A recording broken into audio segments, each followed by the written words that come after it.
Es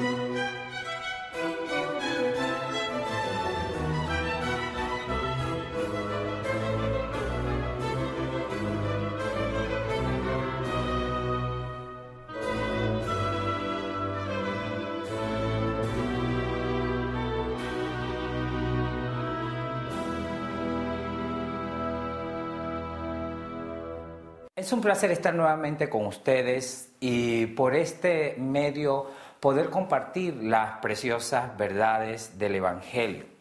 Haremos un breve repaso de lo que ya comentamos en el anterior video, en manera particular con la evidencia bíblica que ya hemos trabajado.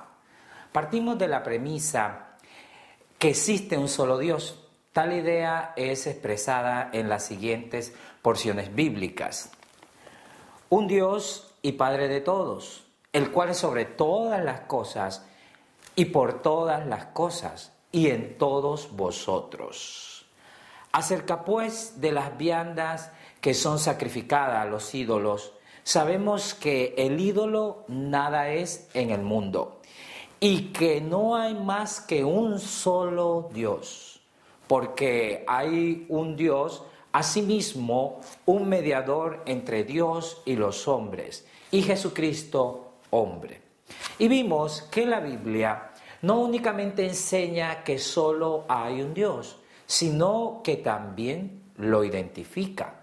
No hay más que un solo Dios. Porque aunque haya muchos que se llamen dioses, o en el cielo o en la tierra, como hay muchos dioses y muchos señores, nosotros, sin embargo, no tenemos más que un Dios, el Padre, del cual son todas las cosas, y nosotros en Él, y un Señor Jesús, el Cristo, por el cual son todas las cosas, y nosotros por Él. Estas declaraciones bíblicas identifican al Padre como el único Dios verdadero. Esto nos debe llevar a reflexionar. ¿Qué nos revela la Biblia acerca de quién es Cristo? Cristo Jesús. ¿Tendrá alguna importancia saber quién es Cristo? ¿Saber cómo es su relación con el Padre? ¿Y qué papel juega el conocerlo en relación con el plan de salvación que fue dado a la humanidad? Estas interrogantes las planteamos como premisas a contestar dentro de este material, de este video, que es la segunda parte de esta serie de videos que hemos preparado. Agradecemos su atención, apreciamos mucho los mensajes que hemos recibido, lo que nos indica que muchos se han beneficiado de este material. Muchos dentro del mundo religioso aseveran que Cristo es un ser creado. Definitivamente creemos que no. Esto en base a la siguiente evidencia bíblica que vamos a citar ahora en el video. Lo primero, encontramos que la Biblia nos revela en Juan 1, 3 y Colosenses 1, 15 al 17, que todo lo que existe ha sido creado por Cristo. Por lo tanto, Él no puede ser parte de esa misma creación, porque Él es el creador. En un segundo aspecto, deberíamos valorar la persistencia de Cristo, como lo revela las Santas Escrituras, que nos dice lo siguiente: haya pues en vosotros este sentir que hubo en Cristo Jesús, el cual siendo en forma de Dios, no estimó ser igual a Dios como cosa a que aferrarse. Acá Pablo nos muestra a Cristo como un ser con naturaleza divina, es decir, un ser no creado. Dios el Hijo es otra posición muy aceptada para contestar la pregunta ¿quién es Cristo? Es la que sostiene que Cristo, al igual que el Padre, no tuvo principio, sino que ha existido por siempre como Dios el Hijo. Indudablemente esta posición parece ser más valorable que la anterior que mencionamos. La evidencia bíblica que sustenta esta posición descansa en pasajes donde se le atribuye a Cristo prerrogativas divinas. Sin embargo, esta misma posición no se encuentra libre de determinadas inconsistencias bíblicas.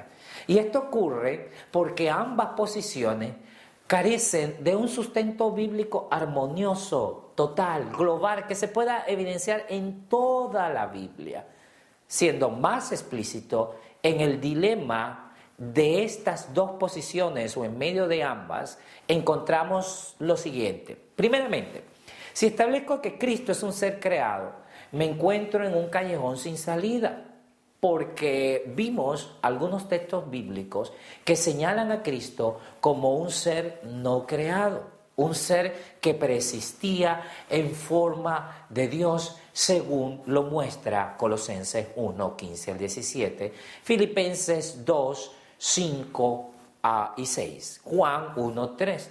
Por otro lado, si establezco a partir de estos textos que Cristo es el Dios verdadero, encuentro que los apóstoles rechazaban tales ideas como Pablo en 1 Corintios 8, 6. Y no solo esto, sino que Cristo mismo rechaza ser identificado, señalado como el Dios verdadero. Esto lo podemos evidenciar claramente en la Biblia, particularmente en Juan 17, 1 al 3, donde de los labios del mismo Cristo, Él señala al Padre como el único Dios verdadero.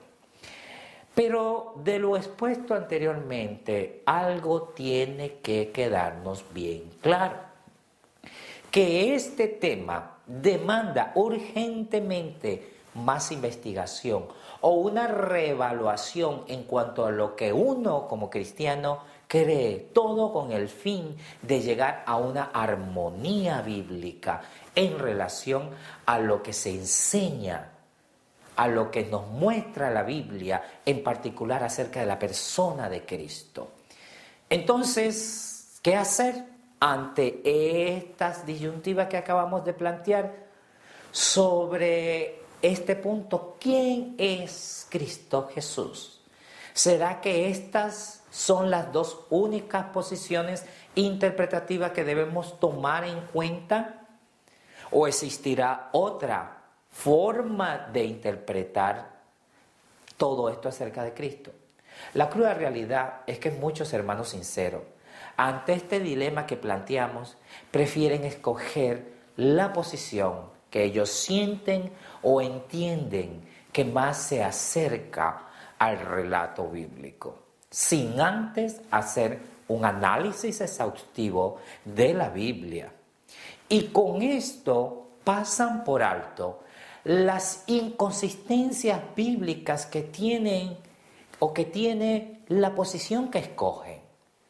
También existe otro grupo de hermanos que ante tal incertidumbre prefieren desvalorizar este tema, colocándolo como un punto que no tiene importancia de salvación y lo catalogan como un misterio, argumentando que será revelado en la tierra nueva. Con este comentario echan por tierra una verdad cristológica hermosa, como es la de conocer a la persona de Cristo, que es revelada en las Santas Escrituras, haciendo caso omiso a la oración de Cristo, donde imploraba, rogaba que no solo conocieran al Padre, sino que también al Hijo, Juan 17, 1 al 3. Pero amigo oyente, quiero decirte que sí hay otra posible interpretación en este tema, la cual no mencionamos al principio por ser una posición no tan popular como las anteriores. Y esta interpretación se le conoce en el ámbito teológico como la posición del Hijo engendrado, la cual era aceptada por nuestros pioneros adventistas. Como primera evidencia, vamos a citar la revista Adventista de enero a marzo del 2004, donde hay un artículo titulado La naturaleza de Cristo, fue escrito por el doctor Panayotis Kontsouspous, del cual citamos lo siguiente. Waggoner enseñó que era imposible que Jesús pecara, porque Dios estaba en él. En su libro Cristo y su justicia, 1890, muestra vestigios de arrianismo cuando leemos que hubo tiempo cuando Cristo procedió y vino de Dios. En ese sentido, Cristo no era Dios. Cabe aclarar que estas ideas fueron prominentes en la teología adventista al principio de la década de 1840, lo cual, de acuerdo con el doctor George Knight, significa que lo que enseñó Waggoner en los años de 1880 y 1890 estaba en concordancia con el pensamiento adventista de la época. Inclusive, Elena White y una mayoría de los líderes y hermanos de la iglesia en ese tiempo no rechazaron esas ideas y otras en relación a la naturaleza de Cristo. Lo interesante de este artículo es ver el comentario del autor. Al aceptar que la concepción teológica de los pioneros sostenía que Cristo provenía del Padre, es decir, que fue engendrado. Bajo esta posición, siguiendo la hilación de ideas dentro de este tema, Cristo ni es creado ni es considerado como parte de un ser trino. Y como aclaratoria de lo que comenta el autor, veremos un fragmento del libro Cristo y su justicia. Y luego pasaremos a valorar un mosaico de citas de distintos autores que participaron en el movimiento adventista y quienes expresan la creencia teológica de un Cristo engendrado. Elder Waggoner escribe lo siguiente. Las Escrituras declaran que Cristo es el unigénito Hijo de Dios. Es unigénito o engendrado, no creado, en referencia a cuanto no nos corresponde a nosotros el inquirir, ni podrían nuestras mentes comprenderlo, aunque sí se nos explicara. El profeta Miqueas nos dice todo cuanto podemos saber acerca de ellos. Y en estas palabras, pero tú, Belén, Efrata pequeña, entre los millares de Judá, de ti saldrá el que será Señor en Israel. Sus orígenes son desde el principio, desde los días de la eternidad. Miqueas 5:2. Hubo un tiempo cuando Cristo procedió y vino de Dios, del seno del Padre. Juan 8:42, 1:18. Pero fue tan atrás en los días de la eternidad que para el entendimiento finito significa sin comienzo.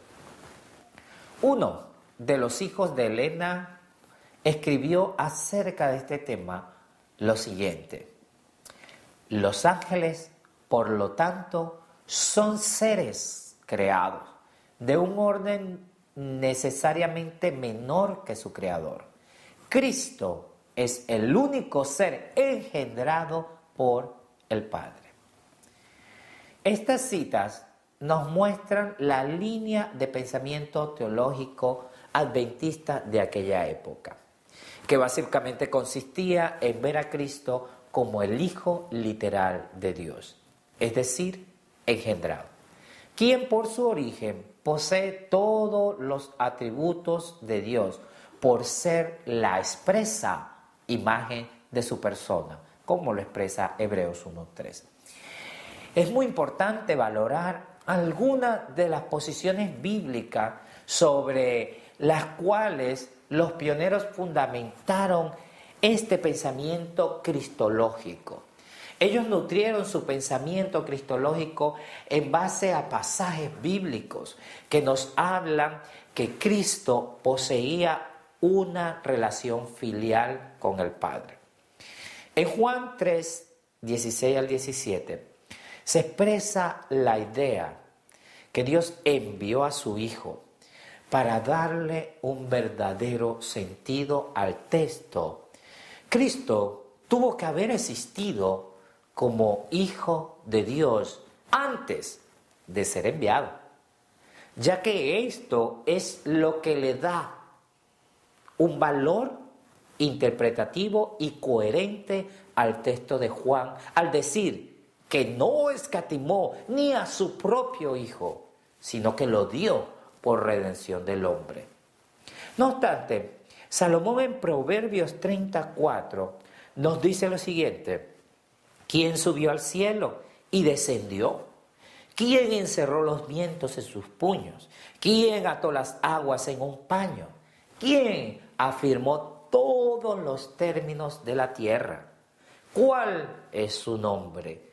Y el nombre de su Hijo, si sabes. Este pasaje nos declara que Dios tiene un Hijo mucho antes de haber sido concebido por María, lo que nos indica que Cristo existía como Hijo de Dios antes de la encarnación. En el texto que se plantea, establecemos la siguiente interrogante: ¿cuál es el nombre de Dios y de su Hijo, si sabes? ¿Quién será ese Hijo, sino Cristo, antes de venir a la tierra? Este mismo pensamiento es expresado por el profeta Miqueas en su libro, en el capítulo 5, el versículo 3, donde nos hace referencia acerca del origen del Hijo de Dios. Y finalmente, en Juan 5:18, el Señor Jesús nos revela la realidad de su condición como el Hijo de Dios. Esta es solo una pequeña pincelada que hemos querido mostrar acerca de este punto, el cual vemos o vamos a analizar más a fondo con otros pasajes bíblicos donde haremos un contraste directo con la interpretación trinitaria. Un pasaje donde podemos percibir el contraste de estas dos posiciones, el Cristo engendrado y el Cristo trinitario, es en Juan 5:18. Leamos el texto. Entonces, por tanto, más procuraban los judíos matarle, porque no solo quebrantaba el sábado, sino que también a su Padre llamaba Dios, haciéndose igual a Dios. El trinitario cree y plantea que la razón de que Cristo es igual a Dios es porque Cristo siempre ha sido Dios. Esto por ser miembro de la Trinidad, por ende, Dios es Cristo, Dios el Hijo. Cabe notar que ambas interpretaciones sostienen que Cristo tiene igualdad con Dios, aunque por razones totalmente distintas, diferentes. Desde la perspectiva no trinitaria, Cristo tiene una igualdad con Dios. No obstante, la razón, el génesis de esta igualdad se expresa en este mismo texto. Y es una de las razones que es totalmente distinta a la que los trinitarios ofrecen como evidencia. Es digno de resaltar que los trinitarios ignoran la razón por la cual se le atribuye a Jesús esa condición de igualdad con el Padre. Veamos cuidadosamente el pasaje. Entonces, por tanto, más procuraban los judíos matarle, porque no solo quebrantaba el sábado, sino que también a su Padre llamaba a Dios, haciéndose igual a Dios. Si analizamos detenidamente la razón por qué esta porción bíblica nos dice que Jesús tiene igualdad con Dios, vamos a encontrar que es porque Dios es su Padre. Es decir, la igualdad que existe entre ambos está basada únicamente en esa relación filial, en esa relación del Padre y el Hijo. El paradigma trinitario no dice tal cosa, sino más bien niega esta verdad del pasaje, rechazando una relación filial verdadera entre el Padre y el Hijo. Para ellos, los trinitarios, Cristo es igual a Dios simplemente porque siempre ha sido Dios y no porque Dios es el Padre, es su Padre. La interpretación trinitaria representa una contradicción explícita a la razón que expone este pasaje. Acá también encontramos que Cristo no se presenta como un Dios, sino como su Hijo. Y solo siendo literalmente el Hijo de Dios puede ser igual a Dios.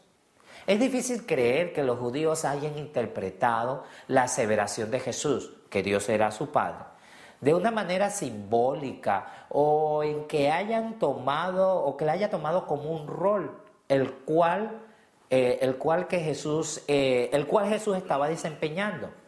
Esto es por la razón que los judíos también se consideraban hijos de Dios. Un Padre tenemos, que es Dios, Juan 48, 41. Deuteronomio 14, 1 al 2 y una evidencia en Éxodo 4, 22 también enseña que toda la nación judía se identificaba como hijos de Dios. Por tanto, Juan 5, 18 muestra que la multitud entendió que Cristo no invocó este título de manera simbólica o como un rol que se ejercía. El significado que Cristo le dio en el pasaje bíblico demuestra que Él poseía este título o condición, la de hijo, en una manera más elevada que la del simbolismo judaico que tradicionalmente ellos tomaban para jactarse. Una explicación similar que acabamos de mencionar la ofreció la pionera del movimiento adventista, quien escribió lo siguiente: Jesús aseveró tener derechos iguales a los de Dios mientras hacía una obra igualmente sagrada del mismo carácter que aquella en la cual se ocupaba el Padre en el cielo. Pero esto airó aún más a los fariseos. No solo había violado la ley a juicio de ellos, sino que al llamar a Dios mi Padre, se había declarado igual a Dios. Toda la nación judía llamaba a Dios su Padre, y por lo tanto no se habrían enfurecido si Cristo hubiese dicho tener esa misma relación con Dios. Pero le acusaron de blasfemia, con lo cual demostraron entender que Él, Cristo Jesús, hacía este aserto en su sentido más elevado. Y el sentido más elevado de la palabra hijo está establecida, no como un mero simbolismo, sino que apunta a una relación literal, real, a una relación filial entre el Padre y el Hijo. Y queremos que quede claro que el sentido elevado en que debemos interpretar esta declaración acerca de Cristo no admite que se esté refiriendo al misterio de la encarnación, ya que la naturaleza humana que el acto de encarnación le dio a Cristo no lo hacía igual a Dios, pues esta naturaleza humana era inferior aún a la de los ángeles, según Hebreos 2, 7 al 9. Por lo tanto, no se puede estar refiriendo a su condición humana, a esa humanidad. Por ende, no debe verse la causa de desigualdad con Dios de esa manera. Es muy importante que entendamos lo que la Biblia enseña, que solamente Dios, siendo literalmente el Padre de Cristo, hace que Cristo sea igual a Dios. Esta interpretación de las Escrituras que se conoce o que reconoce la condición de Cristo como el Hijo de Dios previo a su encarnación fue muy expandida en el mundo teológico de nuestros pioneros adventistas. Veamos otra cita de la misma autora. En su encarnación, Cristo ganó en un nuevo sentido el título de Hijo de Dios. Dijo el ángel a María: el poder del Altísimo te cubrirá con su sombra, por lo cual también el santo ser que nacerá será llamado Hijo de Dios. Lucas 1:35. Si bien era el hijo de un ser humano, llegó a ser en un nuevo sentido el Hijo de Dios. Así estuvo en nuestro mundo el Hijo de Dios, y sin embargo unido a la raza humana por su nacimiento. El testimonio de las Escrituras, o más bien de Cristo mismo, es el de señalar su relación filial con Dios, el Padre. Esto como la causa primaria de su igualdad con Dios. Según Hebreos 1:3, que identifica a Cristo como la misma imagen de Dios, el resplandor de su gloria. En Colosenses 1:15 lo llama y la imagen del Dios invisible. Y el Padre ha ordenado que todos honren al Hijo como honran al Padre. Juan 5:23. Hay una pequeña, pero a la vez gran diferencia entre decir que Cristo era igual a Dios porque era Dios y decir que Cristo es igual a Dios porque Dios es su Padre. Y el testimonio, tanto en Juan 5:18 como el de las Escrituras en general, solo valida esta última de estas dos premisas. A saber, Cristo era igual a Dios porque Dios es su Padre. En resumen de lo que hemos visto dentro del análisis hasta ahora que hemos hecho, encontramos que Cristo es Dios por ser, previo a la encarnación, el Hijo literal de Dios.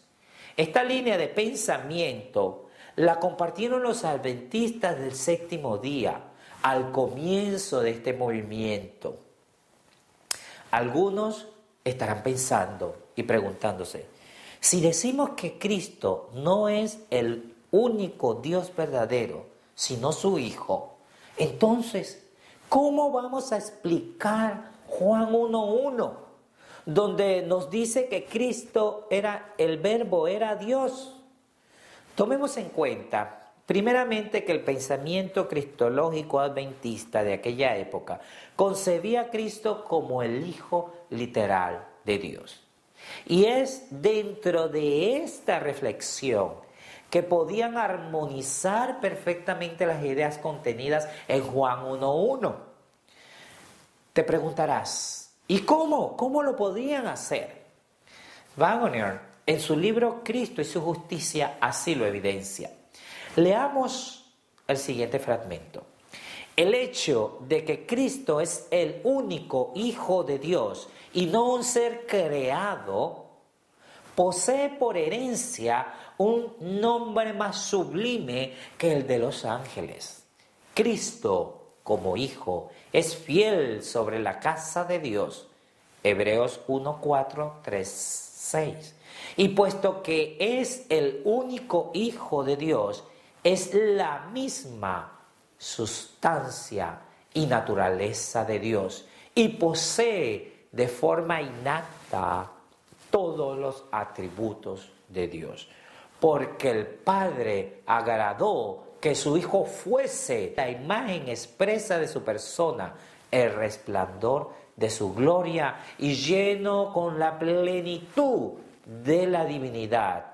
Por consiguiente, tiene vida en sí mismo, posee la inmortalidad por derecho propio y puede conferirlas a otros.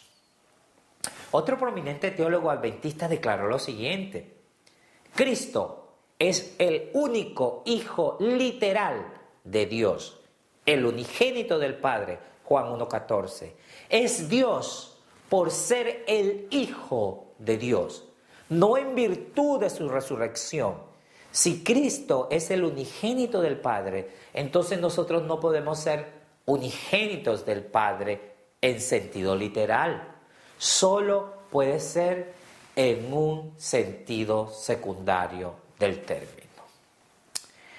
Acá vemos que los adventistas de la época no tenían ningún inconveniente ni conflicto de ninguna índole en reconocer a Cristo como Dios. Esta concepción la hacían dentro del contexto de la herencia divina de Cristo otorgada por el Padre. Estas citas son consistentes con la descripción que la Biblia nos presenta del Padre como el único Dios verdadero. Una pionera, Elena de White, lo ilustró de la siguiente manera: el Señor Jesucristo, el unigénito Hijo del Padre, es verdaderamente Dios en infinidad, pero no en personalidad. Hasta aquí podemos concluir que los pioneros entendían que primero, el hecho de que Cristo tenía atributos divinos por ser el Hijo engendrado o el Hijo literal de Dios. En función de estos atributos, por su naturaleza, Él es Dios, la imagen del Dios invisible. Pero en cuanto a su personalidad, es un ser distinto a Dios por ser su Hijo. Un elemento más dentro de este contexto es valorar la interpretación de Juan 1:1. Veamos Juan 1:1, que nos dice: en el principio era el Verbo, y el Verbo era con Dios, y el Verbo era Dios. Muchos interpretan que la frase "el Verbo era Dios" está refiriéndose a la identidad del Verbo. O sea, responde a la pregunta: ¿quién es el Verbo? La interpretación de los pioneros era concebir esta frase como una descripción de la naturaleza del Verbo. Es decir, que el Verbo era divino. Lo ilustraremos de la siguiente manera. En su pantalla, de un extremo, vamos a poner la posición trinitaria. Y del otro extremo estará la posición de los pioneros. Todo esto en cuanto a la interpretación de Juan 1:1. La posición trinitaria establece esa frase: Verbo era Dios, la misma del texto. En esta declaración ellos presentan a Cristo como Dios por ser parte de la Trinidad. Los pioneros, que es la otra posición, la misma frase, Verbo era Dios, ellos ven a Cristo como Dios por ser de naturaleza o poseer la naturaleza del Padre, la cual adquiere por ser engendrado del Padre. Para poder entender la diferencia entre estas dos posiciones, vamos a usar un relato bíblico que encontramos en el libro de Génesis, con la creación que fue un poco, se dio en sus tiempos. Nos dice el pasaje: y puso Adán nombres a todas las bestias, o las bestias y aves de los cielos, y a todo animal del campo. Mas para Adán no halló ayuda que estuviese delante de él. Y el Señor Dios hizo caer sueño sobre el hombre y se adormeció. Entonces tomó una de sus costillas y cerró la carne en su lugar. En este relato encontramos cómo el primer hombre, Adán, está poniendo nombres a todas las bestias del campo. Viendo su soledad, Dios decide crearle una compañera, a Eva. En este relato bíblico, donde vemos a Adán como el primer hombre y a Eva como la primera mujer, es en el relato que está refiriéndonos a estos mismos personajes que lo encontramos en el siguiente relato bíblico. Este es el libro de la descendencia de Adán. El día en que creó Dios al hombre, a la semejanza de Dios lo hizo. Macho y hembra los creó y los bendijo y llamó el nombre de ellos Adán, el día en que fueron creados.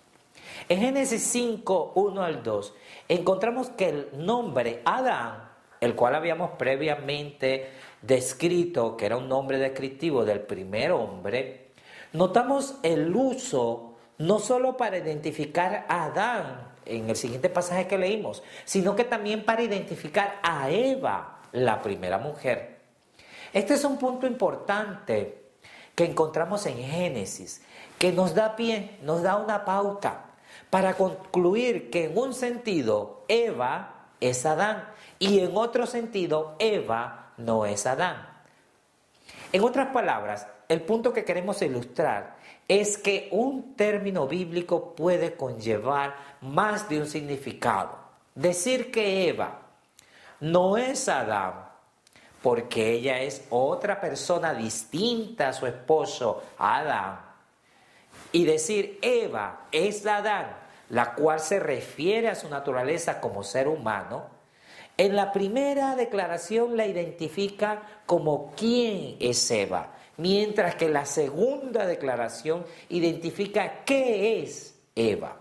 Esto sirve como un ejemplo bíblico aplicable 100% a la interpretación de Juan 1:1 y nos ilustra que una palabra, como es el caso de la palabra Adán, puede tener múltiples significados. Lo mismo aplica para la palabra Dios, la cual en Juan 1:1 admite dos posibles interpretaciones: que el verbo es Dios, es decir, el único Dios verdadero; que el verbo es Dios, es decir, divino, enfatizando su naturaleza. La primera nos identifica quién es el verbo, mientras que la segunda identifica qué es el verbo.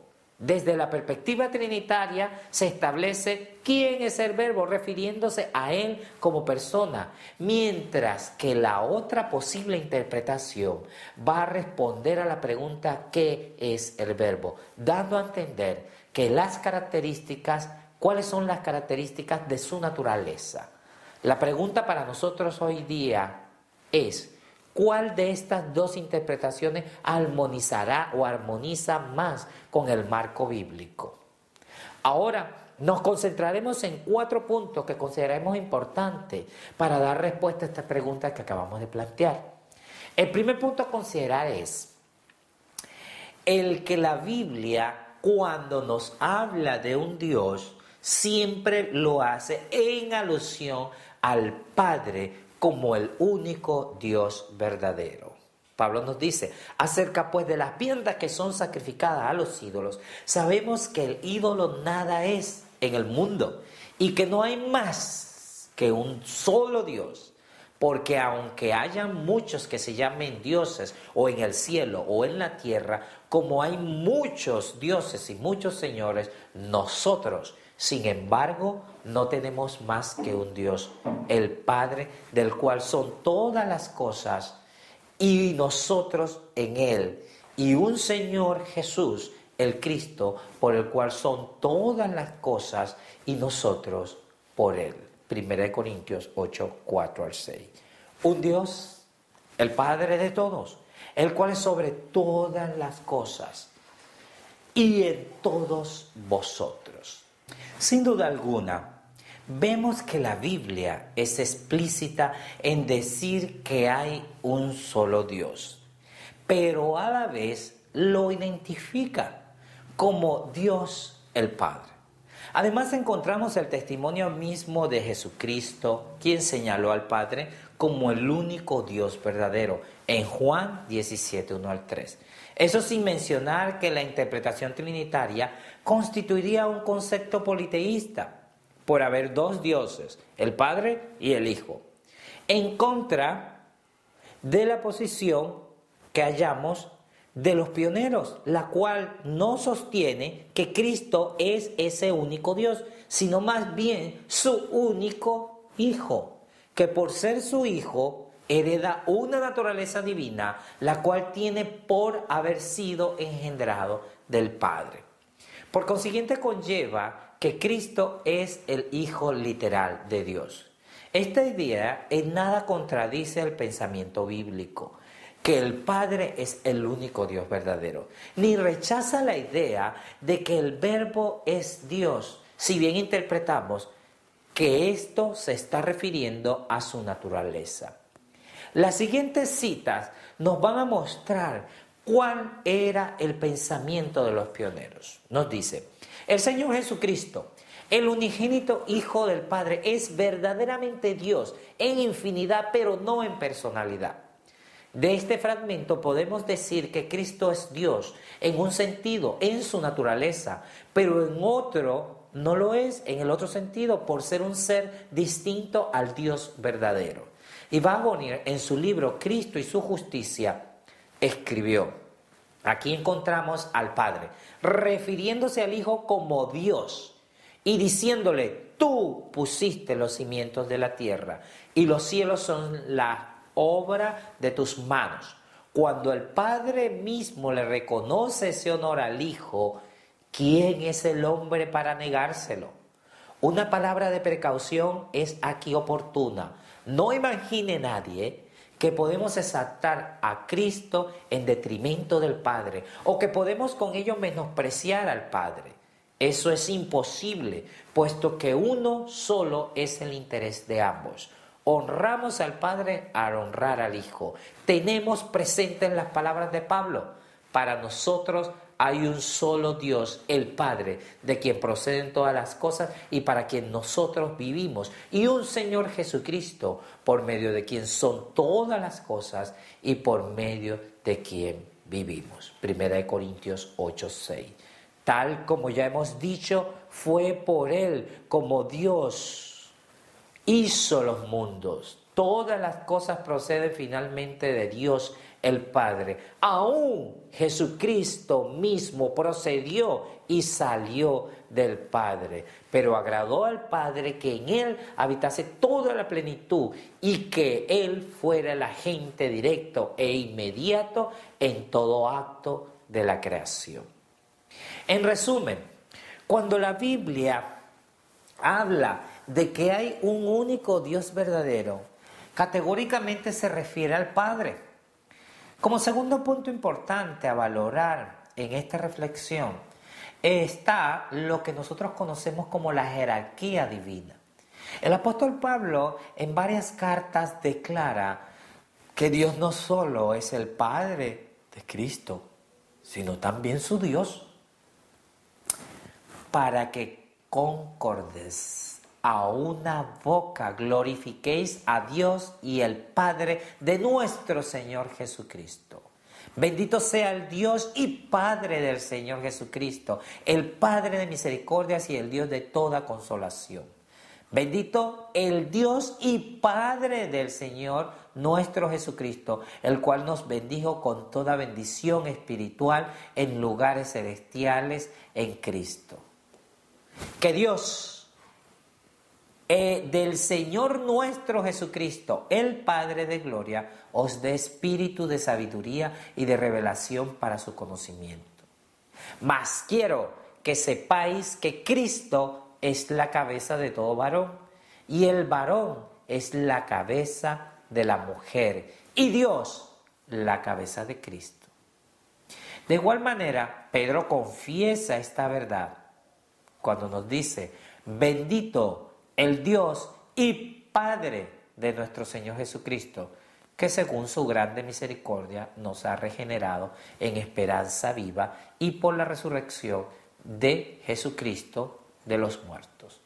Con este mismo énfasis, hablando de Cristo, el apóstol Juan nos dice: e hizo de nosotros un reino y sacerdotes para su Dios y Padre. A Él sea la gloria y el dominio por los siglos de los siglos. Amén.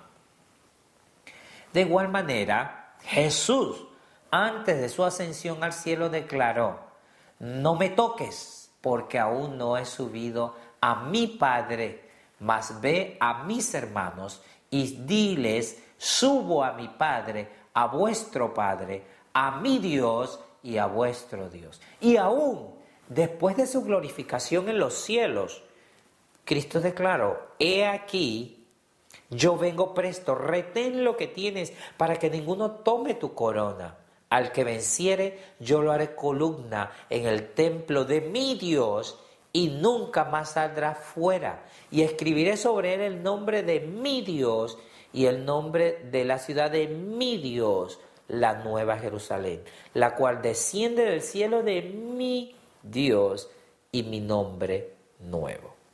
La Biblia nunca registra otro momento en el cual no haya sido así, como ya lo han registrado los escritores bíblicos. Encontramos que también Dios el Padre da testimonio a favor de esta gran verdad. Mas al Hijo, tu trono, oh Dios, por siglo, el siglo del siglo, vara de equidad, la vara de tu reino, has amado la justicia y aborrecido la maldad, por lo cual te ungió Dios, el Dios tuyo, con óleo de alegría, más que a tus compañeros. El testimonio de Pablo, el testimonio de Pedro, de Juan, de Dios el Padre y de Cristo mismo, todos absolutamente coinciden en declarar unánimemente este mismo pensamiento de presentar a Dios el Padre como el Dios de Cristo. Esta idea de que el Padre es Dios de Cristo es diametralmente opuesta al concepto de un Dios trino, donde no existe esta jerarquía entre el Padre y el Hijo. En resumen, de lo dicho hasta acá, tenemos que Cristo no es creado, es decir, no es una criatura. Cristo no es el Dios verdadero. Cristo es el Hijo literal de Dios el Padre. Cristo tiene al Padre como su Dios. Hasta este momento tenemos suficiente evidencia bíblica para rechazar la interpretación divinitaria de Juan 1:1, la cual es contradictoria al testimonio que ofrece las Escrituras. Para establecer el tercer punto, vamos a ver la siguiente declaración que apareció en la Adventist Review Herald de 1996, hecha por el pastor Gordon Jenson, el cual era en ese momento presidente del Spicer Memorial College en Pune, India. El plan de salvación fue hecho por las tres personas de la deidad, los cuales poseen los atributos de la deidad igualmente, a fin de erradicar el pecado y la rebelión del universo y restaurar armonía y paz. Uno de los seres divinos aceptó y entró al papel de Padre y el otro al papel de Hijo. El divino ser restante, el Espíritu Santo, también iba a participar dentro del plan, efectuando el plan de salvación. Todo esto tomó lugar antes que el pecado y la rebelión transcurrieran en el cielo. El aceptar estos papeles que el plan requería, los seres divinos no perdieron los poderes de la deidad. Con relación a su existencia eterna y otros atributos, ellos eran uno e igual. Pero en relación con el plan de salvación había un sentido, una sumisión de parte del Hijo al Padre. Si resumimos parte de esta declaración del pastor Edson, encontraremos que en cuanto al Padre, su relación paternal hacia el Hijo como tal no existe, no es real. sino que ésta es definida como un rol, un papel teatral o una función que desempeña. Tanto el Hijo como el Espíritu Santo se encuentran en igual condición que la del Padre. Al final, los tres que aceptaron estos papeles que el plan de salvación requería. Ahora, es importante mencionar que esta acomodación que hace el pastor Jackson en base a los roles asignados es necesaria para tratar de armonizar la doctrina trinitaria o paradigma trinitario con la Biblia. Sin embargo, en este orden de ideas de roles, Cristo no es el verdadero Hijo de Dios. Por ende, la relación filial entre Él y el Padre es reducida meramente a un papel teatral. En palabras más sencillas, la relación paternal o filial entre Cristo y su Padre no existe. Todas estas ideas son ajenas al espíritu y la letra de las Sagradas Escrituras. Les invito a que hagamos el siguiente análisis. Comparemos las ideas presentadas por el pastor Gerson, es decir, que representa la posición trinitaria, con relación a lo que nos revela la Biblia. Veamos. Posición trinitaria niega la paternidad de Dios, siendo esta su premisa básica, a fin de erradicar el pecado y la rebelión del universo y restaurar armonía y paz. Uno de los seres divinos aceptó y entró al papel de padre y el otro al papel de hijo. Como se evidencia claramente, esta posición niega la paternidad de Dios, mientras que la posición bíblica realza la paternidad de Dios, mostrada en textos tales como: porque de tal manera amó Dios al mundo que ha dado a su Hijo unigénito, para que todo aquel que en Él cree no se pierda, mas tenga vida eterna.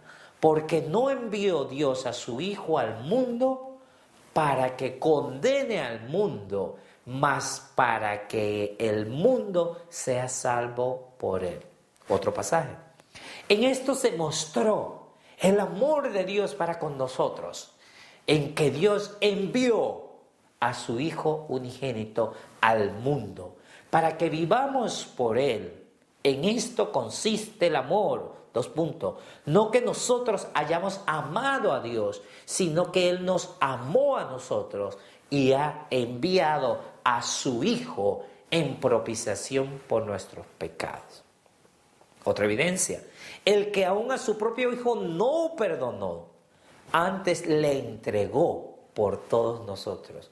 ¿Cómo no nos dará también con Él todas las cosas? Podemos resumir lo que nos comentan estos textos en la siguiente idea: porque de tal manera amó Dios al mundo.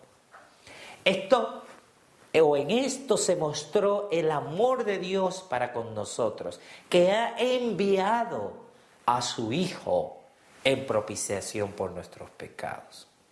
Según hemos creído, la esencia del Evangelio ha sido el poder contemplar ese amor y el sacrificio del Padre al entregar a su propio Hijo para salvación del hombre pecador. Es en este acto de la entrega de su Hijo donde encontramos la evidencia más palpable, evidenciable del gran amor del Padre para con todos nosotros. De manera sencilla, hallamos que la Biblia enseña que el Padre amó de tal manera al pecador que muestra este amor en su sacrificio, que lo revela en la entrega de su propio Hijo para salvar al mundo pecador.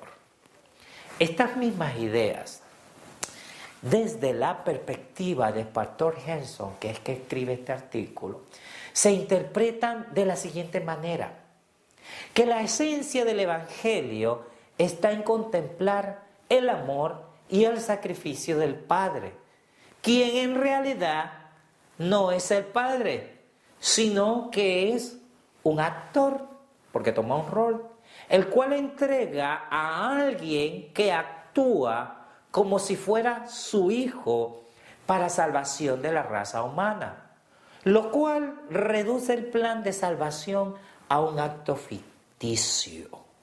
Y estos, mis hermanos, pone el plan de salvación a nivel de una mera obra teatral.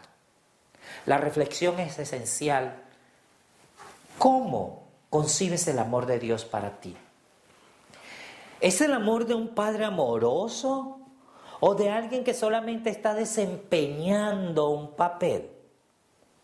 ¿Sobre quién está puesta tu salvación? ¿Está puesta en el verdadero Hijo de Dios o en alguien que actúa como si fuera el Hijo de Dios? ¿Quién pensarías de un ser o qué pensarías de un ser o una persona que para obtener tu amor lo hace basándose en una vulgar mentira o en una obra teatral? Porque esto es literalmente lo que expresa el pastor Gerson. Te invito a que medites en el verdadero significado que debemos darle a las palabras de Pablo, el que no escatimó ni a su propio Hijo, sino que lo entregó por todos nosotros. ¿Cómo no nos dará también con Él todas las cosas? La belleza de este texto es grandiosa. Revela explícitamente que de parte del Padre no hay ninguna reserva, ni la de su propio Hijo, sino que lo entrega para nuestra salvación. Y es en este acto, y es en esta acción que es presentado como la máxima garantía, como la evidencia que el Padre va a cumplir y nos dará todas las demás cosas. Y tristemente, bajo la perspectiva trinitaria, las ideas del pastor Gerson, Dios no entregó a su propio Hijo. Dios no hizo tal cosa. ¿Y esto por qué? Sencillamente porque Dios no tiene un hijo propio que dar al ser humano. Cosa distinta a la fe que exhibió el apóstol Pablo, el cual nos insta, apela a que creamos en ese Dios que nos dará todas las cosas, porque ya dio lo que más amaba, a su propio Hijo. Esta verdad es una verdad central, cardinal, capital, y es en base a ella que la cristiandad por centurias, por años, ha confiado y esperado el cumplimiento de todas las promesas en la Biblia. De verdad que deseo de todo corazón pensar que eres parte de aquellos que creen que Dios dio a su propio Hijo, valorando el sacrificio verdadero hecho por Dios Padre en tu favor y el mío. No te cuentes dentro de aquellos que basan su salvación en meras fábulas, doctrinas de hombres que no encuentran un apoyo en la palabra de Dios. Si estas reflexiones han llegado a tu alma, sería bueno que eches o te pongas del lado de la verdad, aunque se desplomen los cielos. Es el momento de decidir por un así escrito estás. Haz tuya las palabras que Dios inspiró a la señora White cuando nos dijo, o que todos pudieran comprender el gran amor, el sacrificio propio, la benevolencia y la bondad de nuestro Padre Celestial en dar a su Hijo a morir por nosotros, para que si creemos y guardamos sus mandamientos, podamos tener dulce paz, el gozo del Padre, el amor del Padre, y con Él unir corazón, alma, mente y fuerza para mantener justicia y para ajustarse en línea con Cristo. No fue el sacrificio de Cristo solamente, el Padre también sacrificó. El Padre, en unión y simpatía amante con Dios, se sujetó a sí mismo a sufrir con su Hijo. Él no escatimó ni a su propio Hijo, sino que lo entregó por todos nosotros. Este regalo de Cristo es la verdad suprema del amor de Dios y de su paternidad a través de todo tiempo y a través de la eternidad. Aquí está el amor de Dios, en su paternidad. Bebamos este amor, que podamos conocer por experiencia cuán real, tierna, gozosa experiencia está en el reconocimiento de la paternidad de Dios. Aquí está el amor de Dios en su paternidad.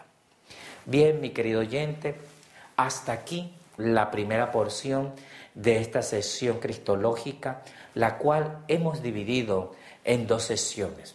Te invitamos a que veas la conclusión de este tema en la siguiente porción. Que Dios te bendiga y te guarde.